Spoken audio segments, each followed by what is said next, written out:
Guys, welcome back to my channel. ಹೇಗಿದ್ದೀರಾ? Hope you are doing extremely well. Guys, ಇವಾಗ ಸಂಜೆ time ಬಂದು 5 o'clock ಆಗ್ತಾ ಇದೆ. ನಾನು ಹೊರಟು ರೆಡಿ ಆಗಿದ್ದೀನಿ. ಇವತ್ತಿನ ವ್ಲಾಗ್ ತುಂಬಾ ಸ್ಪೆಷಲ್ ವ್ಲಾಗ್ ಅಂತ ಹೇಳ್ಬೋದು. ಇವತ್ತಿನ ವ್ಲಾಗ್ ಏನಂತ ಈಗಾಗಲೇ ನಿಮಗೆ ತಮ್ನೇಲ್ ನೋಡಿ, ಟೈಟಲ್ ನೋಡಿ ಗೊತ್ತಾಗಿರುತ್ತೆ. Very special vlog. ಸ್ಪೆಷಲಿ ನನಗೆ ತುಂಬಾ ಖುಷಿ ಆಗ್ತದೆ ಈ ವ್ಲಾಗ್ ಮಾಡೋಕೆ. ಯಾಕಂದ್ರೆ ಇದು ಫಾರ್ ದ ಫಸ್ಟ್ ಟೈಮ್ ನಮ್ಮ ಬ್ಯಾಂಗ್ಳೂರಲ್ಲಿ ನಮ್ಮ ತುಳುನಾಡಿನ ಹೆಮ್ಮೆಯ ಕಂಬಳ ಆಗಿರೋದ್ರಿಂದ ಈ ಕಂಬಳದ ಬ್ಲಾಗ್ ನಾನು ಇವತ್ತು ಮಾಡ್ತಾ ಇದ್ದೀನಿ. So for the first time ನಮ್ಮ ಬೆಂಗಳೂರಿನಲ್ಲಿ ಪ್ಯಾಲೇಸ್ ಗ್ರೌಂಡ್ ಅಲ್ಲಿ ನಮ್ಮ ಕಂಬಳ ಆಗ್ತಾ ಇದೆ. ನಮ್ಮ ತುಳುನಾಡಿನ ಹೆಮ್ಮೆಯ ಕಂಬಳ ಅಂತ ಹೇಳ್ಬೋದು. ತುಂಬಾ ಹೆಮ್ಮೆ ಆಗ್ತದೆ. ತುಂಬಾ ಪ್ರೌಡ್ ಫೀಲಿಂಗ್ ಆಗ್ತಾ ಇದೆ. ಯಾಕಂದ್ರೆ ನಾನು ಒಂದು ತುಳುನಾಡಿನವಳು ಆಗಿರೋದ್ರಿಂದ ಕಂಬಳಕ್ಕೆ ತುಂಬಾ ವಿಶೇಷತೆ ಇದೆ. ಹಾಗೆ ಅದಕ್ಕೇನೆ ಆದ ಗೌರವ ಪ್ರತಿಷ್ಠೆ ಇದೆ. ಸೊ ಆ ಕಂಬಳಕ್ಕೆ ನಾನಿವತ್ತು ಹೋಗ್ತಾ ಇದ್ದೀನಿ. ಸೊ 3 ದಿನ ಬೆಂಗಳೂರಲ್ಲಿ ನಡೀತಾ ಇದೆ. ಆಲ್ಮೋಸ್ಟ್ 2 lakhs ಜನ ಬರ್ತಾರೆ. ಬೇರೆ ಬೇರೆ ಪ್ರದೇಶದಿಂದ, ಬೇರೆ ಬೇರೆ ದೇಶಗಳಿಂದ, ಬೇರೆ ಬೇರೆ ಸ್ಟೇಟ್ ಇಂದ ಬರ್ತಾರೆ. ಸೊ ಹಾಗೆ ನಾನು ಹೋಗ್ತಾ ಇದ್ದೀನಿ. ತುಂಬಾ ಖುಷಿ ಆಗ್ತಾ ಇದೆ. ನಾನು ಯಾಕಂದ್ರೆ ಡೇ ನೈಟ್ ಆಗ್ತಾ ಇದೆ. ಸೊ ನಾನು ಇವತ್ತು ನೈಟ್ ಹೋಗ್ತಾ ಇದ್ದೀನಿ. ಅಂದ್ರೆ ನೈಟ್ ಆದ್ರೆ ಈವ್ನಿಂಗ್ ನಾನೀಗ ಹೊರಟು ರೆಡಿ ಆಗಿದ್ದೀನಿ 5 ಗಂಟೆಗೆ. ಸೊ ನಾನು ಕಂಬಳ ನೋಡೋ ಜೊತೆಗೆ ನಾನು ನಿಮ್ಮನ್ನು ಕರ್ಕೊಂಡು ಹೋಗ್ತೀನಿ. ನಿಮ್ಗೂ ಕಂಬಳ ಏನು ಹೇಗಿರುತ್ತೆ ಅಂತ ನಾನು ಈ ವ್ಲಾಗ್ ಅಲ್ಲಿ ತೋರಿಸ್ತೀನಿ. ಐ ಹೋಪ್ ನಿಮ್ಗೆ ಈ ವ್ಲಾಗ್ ತುಂಬಾ ಇಷ್ಟ ಆಗುತ್ತೆ. ಹಾಗೆ ಕಂಬಳದ ಬಗ್ಗೆ ನಿಮ್ಗೆ ಸ್ವಲ್ಪ ಅದು ತಿಳ್ಕೊಳ್ಳುವ ಒಂದು ಅವಕಾಶ ಈ ವ್ಲಾಗ್ ಅಲ್ಲಿ ಸಿಗುತ್ತೆ. ಗೈಸ್, ಕಂಬಳ ಅಂದ್ರೆ ಏನು, ಅದರ ಹಿಸ್ಟ್ರಿ ಹೇಗಿರುತ್ತೆ, ಮತ್ತೆ ಕಂಬಳ ಮಾಡುವ ಉದ್ದೇಶ ಏನು ಅಂತ ಇನ್ ಡೀಟೇಲ್ ಆಗಿ ಸ್ವಲ್ಪ ಮಾಹಿತಿಯನ್ನು ನಾವು ಈ ವ್ಲಾಗ್ ಅಲ್ಲಿ ತಿಳ್ಕೊಳ್ಳೋಣ ಬನ್ನಿ. ಸೊ ಐ ಹೋಪ್ ನಿಮ್ಗೆ ಈ ವ್ಲಾಗ್ ತುಂಬಾ ಇಷ್ಟ ಆಗುತ್ತೆ, ಹಾಗೆ ಇನ್ಫಾರ್ಮೇಟಿವ್ ಆಗಿರುತ್ತೆ ಅಂತ ಅನ್ಕೊಂಡಿದ್ದೀನಿ. ಇಷ್ಟ ಆದಲ್ಲಿ please hit like, share, comment and subscribe to my YouTube channel. ಬನ್ನಿ, ಲೆಟ್ಸ್ ಗೆಟ್ ಸ್ಟಾರ್ಟೆಡ್. ಗೈಸ್, ನಾನು ಕೃಷಿಕ ಫ್ಯಾಮಿಲಿಯಿಂದ ಬಂದಿರೋದ್ರಿಂದ ಕಂಬಳದ ಬಗ್ಗೆ ಸ್ವಲ್ಪ ಅಲ್ಲಿ ಕೇಳಿ ತಿಳ್ಕೊಂಡಿದ್ದೀನಿ. So I am really proud that I belongs from agricultural family. ತುಂಬಾ ಖುಷಿ ಆಗ್ತದೆ, ತುಂಬಾನೇ ಹೆಮ್ಮೆ ಆಗ್ತಾ ಇದೆ. ಸೊ ಆ ರೂಟ್ಸ್ ಇದೆ ಅಂತ. ಕಂಬಳ ಅಂದ್ರೆ ಏನು, ಕಂಬಳ ಹೇಗಿರುತ್ತೆ ಅಂತ ತಿಳ್ಕೊಳ್ಳೋ ಒಂದು ಸಣ್ಣ ಪ್ರಯತ್ನ ಮಾಡೋಣ. ಕಂಬಳ ಎಂಬುದು ಕರ್ನಾಟಕದ ಕರಾವಳಿ ಪ್ರದೇಶದ ತುಳುನಾಡಿನ ಜನಪದ ಕ್ರೀಡೆ ಅಂತಾನೆ ಹೇಳ್ಬೋದು. ಹಸನಾಗಿ ಹದ ಮಾಡಿದ ಗದ್ದೆಯಲ್ಲಿ ದಷ್ಟಪುಷ್ಟವಾಗಿ ಬೆಳೆಸಿದ ಕೋಣಗಳನ್ನು ಓಡಿಸುವ ಸ್ಪರ್ಧೆಯೇ ಕಂಬಳ ಅಂತ ಹೇಳ್ತಾರೆ. ಇದರ ಅರ್ಥ ಏನೆಂದು ತಿಳಿಯೋದಾದ್ರೆ, ಒಂದು ಕೃಷಿ ಭೂಮಿಯಲ್ಲಿ ನಾಟಿ ಮಾಡುವಾಗ, ಬಿತ್ತನೆ ಮಾಡುವಾಗ ಕೃಷಿ ಗದ್ದೆಯನ್ನು ಹೇಗೆ ಹದ ಮಾಡ್ತಾರೆ, ತಯಾರಿ ಮಾಡ್ತಾರೆ, ಸೊ ಅದೇ ರೀತಿ ಕಂಬಳ ಮಾಡುವಾಗ ಸೊ ಅದರದೇ ಆದ ಪೂರ್ವ ತಯಾರಿ, ಪೂರ್ವ ಸಿದ್ಧತೆಗಳು ಇರುತ್ತೆ. ಗದ್ದೆಗೆ ನೀರ್ ಹಾಕಿ ಕೆಸರು ಮಾಡಿ ಅದರದೇ ರೀತಿಯ ಬೇರೆ ಬೇರೆ ಲೆವೆಲ್ ಅಲ್ಲಿ ಹದ ಮಾಡಿ ಆದ ನಂತರ ದಷ್ಟಪುಷ್ಟವಾಗಿ ಬೆಳೆದಿರುವ ಕೋಣಗಳನ್ನು ತಂದು ಓಡಿಸ್ತಾರೆ. ಸೊ ದಷ್ಟಪುಷ್ಟವಾಗಿ ಅಂದ್ರೆ ಆ ಕೋಣಗಳಿಗೆ ಬೇರೆ ಬೇರೆ ರೀತಿಯ ಆಹಾರ ಶೈಲಿ ಇರುತ್ತೆ, ಆಹಾರ ಪದ್ಧತಿ ಇರುತ್ತೆ. ಹುಲ್ಲು ಹಾಕ್ತಾರೆ, ಬೇಯಿಸಿದ ಹುರುಳಿ ಹಾಕ್ತಾರೆ, ಮತ್ತೆ ಅದಕ್ಕೆ ಎಣ್ಣೆಯ ಮಸಾಜ್ ಕೊಡ್ತಾರೆ. ಇಟ್ಸ್ ಅ ಲಾಂಗ್ ಪ್ರೊಸೆಸ್ ಅಂತಾನೆ ಹೇಳ್ಬೋದು. ಈ ಕಂಬಳದ ಹಿಂದೆ ತುಂಬಾ ಎಫರ್ಟ್ ಇರುತ್ತೆ, ತುಂಬಾ ಶ್ರಮ ಇರುತ್ತೆ. ಸೊ ಅದಾದ ಲಾಸ್ಟ್ ಪ್ರೊಸೆಸ್ ಬಂದು ಕಂಬಳ ಮಾಡ್ತಾರೆ. ಸೊ ಕಂಬಳ ಅಂದ್ರೆ ಇದು ಇಟ್ಸ್ ವೆರಿ ಇಂಟ್ರೆಸ್ಟಿಂಗ್ ಫ್ಯಾಕ್ಟರ್ ಅಂತಾನೆ ಹೇಳ್ಬೋದು. ಸೊ ಯಾಕಂದ್ರೆ ನಾನೊಂದು ಕೃಷಿಕ ಫ್ಯಾಮಿಲಿಯಿಂದ ಬಂದಿರೋಳು ಆದ್ರಿಂದ ನಮ್ಮ ಮನೆಯಲ್ಲೂ ಎತ್ತುಗಳಿದ್ದವು. ಸೊ ಹಾಗಾಗಿ ನನಗೆ ಪ್ರಾಣಿಗಳಂದ್ರೆ ಫಸ್ಟ್ ಆಫ್ ಆಲ್ ನನಗೆ ತುಂಬಾ ಪ್ರಾಣಿಗಳಂದ್ರೆ. ಸೊ ಅದರಲ್ಲೂ ನಮ್ಮ ಮನೆಯಲ್ಲಿ ಇದ್ದಿರೋ ಎತ್ತುಗಳನ್ನು ಹೇಗೆ ಸಾಕ್ತಾ ಇದ್ರು, ಮತ್ತೆ ಎತ್ತುಗಳಿಗೆ ಯಾವ ತರಹದ ಆಹಾರ ಹಾಕ್ತಾ ಇದ್ವಿ ನಾವು, ಮತ್ತೆ ಯಾವ ರೀತಿಯ ಎಣ್ಣೆಯ ಮಸಾಜ್ ಕೊಡ್ತಾ ಇದ್ವಿ, ಎಳ್ಳೆಣ್ಣೆಯ ಮಸಾಜ್ ಕೊಡ್ತಾ ಇದ್ವಿ, ಹುರುಳಿ ಹಾಕ್ತಾ ಇದ್ವಿ, ಹುರುಳಿ ಬೇಯಿಸಿ ಅದಕ್ಕೆ ಎಳ್ಳೆಣ್ಣೆ ಜೊತೆಗೆ ಮಿಕ್ಸ್ ಮಾಡಿ ನಾವು ಹಾಕ್ತಾ ಇದ್ವಿ. ಮತ್ತೆ ಒಂದು ವಾರಕ್ಕೆ ಒಂದ್ಸಲ ಅಲ್ಲದೆ ತಿಂಗಳಿಗೆ ಒಂದ್ಸಲ ಅದನ್ನು ಎತ್ತುಗಳನ್ನು ಚೆನ್ನಾಗಿ ನೀರಲ್ಲಿ, ಕೆಸರಿನ ನೀರಿನಲ್ಲಿ ಕ್ಲೀನ್ ಮಾಡಿ, ಸೊ ಅದಾದ ನಂತರ ಒಳ್ಳೆ ನೀರಲ್ಲಿ ಕ್ಲೀನ್ ಮಾಡಿ ಅದಾದ ನಂತರ ಎಳ್ಳೆಣ್ಣೆಯ ಮಸಾಜ್ ಎಲ್ಲ ಕೊಟ್ಟು ಅದಕ್ಕೆ ಅದರದೇ ಆದ ಒಂದು ಕೇರ್ ಇರುತ್ತೆ. ಅದಕ್ಕೆ ತುಂಬಾ ಲೈಕ್ ನಮ್ಮ ಮಕ್ಕಳನ್ನ ಹೇಗೆ ಪ್ಯಾಂಪರ್ ಮಾಡ್ತೀವಿ ಅದೇ ರೀತಿ ನಾವು ಕೋಣಗಳನ್ನು ಪ್ಯಾಂಪರ್ ಮಾಡ್ತೀವಿ. ಸೊ ಕಂಬಳ ಅಂದ್ರೆ ತುಂಬಾ ಜನ ತಿಳ್ಕೊಳ್ಳುವರಿರ್ತಾರೆ, ಎತ್ತುಗಳಿಗೆ ಕೋಣಗಳಿಗೆ ಹೊಡಿತಾರೆ ಅಂತ. ಖಂಡಿತ ಇಲ್ಲ. ಅದು ಆ ಒಂದು ಗಳಿಗೆಯಲ್ಲಿ ಮಾತ್ರ, ಅದು ಓಟದ ಕಲದಲ್ಲಿ, ಓಟದ ಗದ್ದೆಯಲ್ಲಿ ಮಾತ್ರ, ಕೆಸರು ಗದ್ದೆಯಲ್ಲಿ ಮಾತ್ರ ಒಂದು 2 ನಿಮಿಷ ಆ ತರ ಅನಿಸಿರ್ಬೋದು ನಿಮ್ಗೆ. ಬಟ್ ಅದರ ಹಿಂದೆ ಅವರು ತಮ್ಮ ಮಕ್ಕಳಿಗಿಂತ ಜಾಸ್ತಿ ಕೋಣಗಳನ್ನು ಸಾಕಿರುವ ಎತ್ತುಗಳನ್ನು, ಅದು ಕಂಬಳ ಓಡಿಸುವ ಎತ್ತು ಕಂಬಳ ಅಂದ್ರೆ ಏನು ಅಂತ ತಿಳ್ಕೊಂಡ್ರಿ. ಸೊ ಈಗ ಕಂಬಳವನ್ನು ಯಾಕೆ ಮಾಡ್ತಾರೆ ಮತ್ತೆ ಕಂಬಳವನ್ನು ಮಾಡುವ ಅದರ ಹಿಂದಿನ ಉದ್ದೇಶ ಏನು ಅಂತ ತಿಳಿಯೋದಾದ್ರೆ, ಕಂಬಳವನ್ನು ನಮ್ಮ ಕರಾವಳಿಯ ರೈತಾಪಿ ಜನರು ತಮ್ಮ ಭತ್ತದ ಕೊಯ್ಲಿನ ನಂತರ ತಮ್ಮ ಮನರಂಜನೆಗಾಗಿ ಕಂಬಳವನ್ನು ಮಾಡ್ತಾ ಇದ್ರು. ಕಂಬಳದಲ್ಲಿ ಕೋಣಗಳು ಓಡೋಕ್ಕಿಂತ ಮುಂಚೆ ಅದರ ಪ್ರಾಸೆಸ್ ಯಾವ ತರ ಇರುತ್ತೆ ಅಂತ ತಿಳ್ಕೊಳ್ಳೋದಾದ್ರೆ, 2 ಕೋಣಗಳ ಕುತ್ತಿಗೆಗೆ ನೇಗಿಲನ್ನು ಕಟ್ಟಿ ಕೋಣಗಳನ್ನು ಓಡಿಸಲಾಗುತ್ತದೆ. ಹಾಗೆಯೇ ಕೋಣಗಳನ್ನು ಓಡಿಸುವವನ ಪಾತ್ರವು ಅಷ್ಟೇ ಬಹುಮುಖ್ಯವಾಗಿರುತ್ತೆ, ಇಂಪಾರ್ಟೆನ್ಸ್ ಆಗಿರುತ್ತೆ. ಯಾಕಂದ್ರೆ ಕೋಣಗಳನ್ನು ಓಡಿಸುವವನು ಹುಸೇನ್ ಬೋಲ್ಟ್ ತರ ಅವನ ಓಡುವ ಅಂತರವನ್ನು ಕೋಣಗಳ ಜೊತೆ ಮೇಂಟೈನ್ ಮಾಡಬೇಕಾಗುತ್ತೆ. ಆ ರೇಂಜ್ ಅನ್ನು ಅವನು ಕಾಪಾಡ್ಕೋಬೇಕಾಗುತ್ತೆ. ಕಂಬಳಕ್ಕೆ 100 ವರ್ಷದ ಇತಿಹಾಸ ಇದೆ ಎಂದು ಹೇಳಲಾಗುತ್ತದೆ. Guys, this is going to be a very interesting and informative vlog. So ಯಾರು ಸ್ಕಿಪ್ ಮಾಡದೆ ಕೊನೆ ತನಕ ಕಂಪ್ಲೀಟ್ ವಿಡಿಯೋ ನೋಡಿ, ನಿಮ್ಗೆ ತುಂಬಾ ಯೂಸ್ಫುಲ್ ಆಗಿರುತ್ತೆ.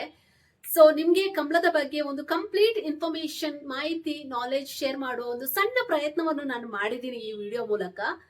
ಸೊ ತುಂಬಾ ಯೂಸ್ಫುಲ್ ಆಗಿರುತ್ತೆ. ನಿಮ್ಗೆ ಯಾರಿಗಾದ್ರೂ ಕಂಬಳದ ಬಗ್ಗೆ ತಿಳ್ಕೊಳ್ಳೋ ಇಂಟ್ರೆಸ್ಟ್ ಇದೆ, ಇಲ್ಲದೆ ಕಂಬಳದ ಬಗ್ಗೆ ತಿಳ್ಕೊಬೇಕಂತ ಇದ್ರೆ, ಇಲ್ಲದೆ ಕಂಬಳದ ಬಗ್ಗೆ ಮಾಹಿತಿ ಬೇಕಾಗಿದ್ದಲ್ಲಿ ಈ ವಿಡಿಯೋವನ್ನು ನೀವು ರೆಫರ್ ಮಾಡಬಹುದು. ತುಂಬಾ ಹೆಲ್ಪ್ಫುಲ್ ಆಗಿರುತ್ತೆ. So one of the interesting content ಅಂತಾನೆ ಹೇಳ್ಬಹುದು. ಗೈಸ್, ನನಗೆ ಕಂಬಳದ ಬಗ್ಗೆ ತಿಳಿದಿರುವಷ್ಟರ ಮಟ್ಟಿಗೆ ನಾನು ಆದಷ್ಟು ಇನ್ಫಾರ್ಮೇಶನ್ ಕಲೆ ಹಾಕುವ ಹಾಗೆ ಶೇರ್ ಮಾಡುವ ಎಲ್ಲಾ ಪ್ರಯತ್ನವನ್ನು ನಾನು ಮಾಡಿದ್ದೀನಿ.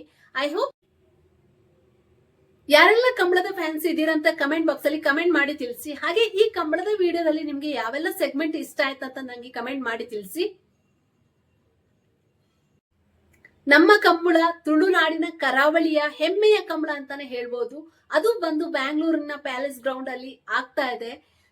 ತುಂಬಾ ಹೆಮ್ಮೆ ಅನಿಸ್ತಾ ಇದೆ. ತುಂಬಾ ಖುಷಿ ಆಗ್ತಾ ಇದೆ. I am very excited, super excited ಅಂತಾನೆ ಹೇಳ್ಬೋದು ಹೋಗೋಕೆ. ಸೊ ಇನ್ನು ತಡ ಮಾಡೋದಕ್ಕೆ ಬನ್ನಿ ಹೋಗೋಣ. ಗೈಸ್, ನಾನು ನಮ್ಮ ಕಂಬಳಕ್ಕೆ ಹೋಗ್ಲಿಕ್ಕೆ ನಾನು ಈ ತರ ಸಿಂಪಲ್ ಆಗಿ ರೆಡಿ ಆಗಿದ್ದೀನಿ ನೋಡಿ.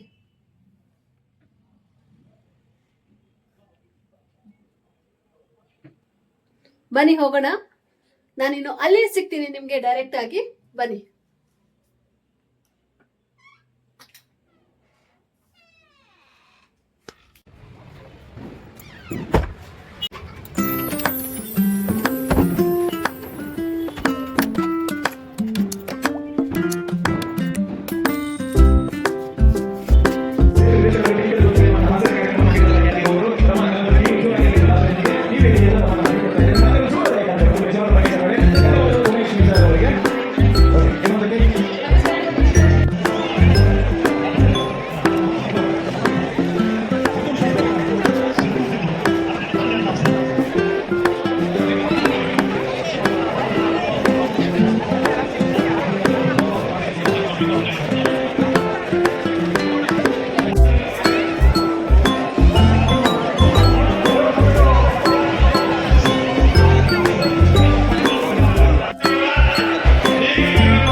ಪೊಲೀಸ್ಗಳಿಂದ ಪೊಲೀಸ್